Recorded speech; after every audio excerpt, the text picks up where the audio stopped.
Okie dokie, thank you for joining me in yet another exercise in which I will read a paragraph to you. Embedded within this paragraph are the potential for errors related to syntax, grammar, punctuation, and so forth. Just keep that in mind. Afterwards, I'm going to ask that you pause the video, I should say, to make corrections independently and then resume so that you and I can correct them together. Ideally, your corrections will align with my own. Otherwise, feel free to use the comment section below to let me know which modifications or additions that you've made.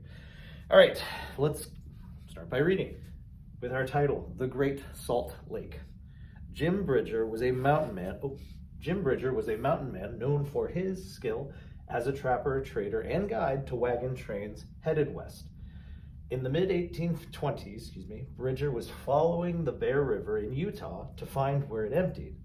When the river came to its end, Bridger was standing on a sandy shore looking out at a wide expanse of blue water.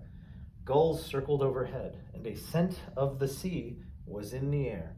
He scooped up a handful of water and took a sip, which I don't suggest you do on your own. All right, go ahead and pause the video here to make corrections and resume when you're ready.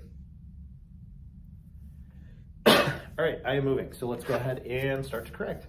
So at the beginning, we've got Jim Bridger was a mountain man known for his skill as a trapper. It sounds like we're making a list, and remember each part or each noun in the series or a list requires a comma to separate that item. So trapper, comma, trader, comma, and guide. Now here, you can forego the comma before the and, though for me, it's just dependent on your personal taste. You're welcome to go ahead and include that, which I'm gonna do. But if you didn't, after trader, you'd be fine.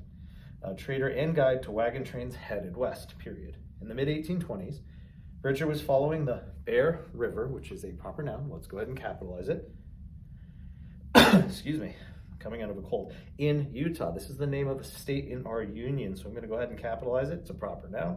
To find where it emptied, period.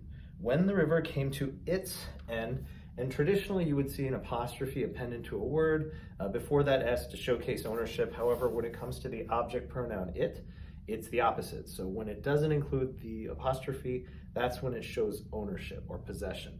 Here it's the contraction, right? It is, which reads came to it is end. That's not what we want. We want the possessive of its end, right? The stopping point. So we're gonna get rid of that apostrophe, its end. I'm sorry, when the river came to its end, comma, Bridger, which is his surname, so let's capitalize that, was standing on a sandy shore looking out at a wide expanse of blue, and this is our verb, like you're gonna blow air, right? Blue, instead we want the adjective, the color. So B-L-U-E, water, period. Gulls circled overhead, and a scent, again, we've got a verb here, like I'm sending or transmitting.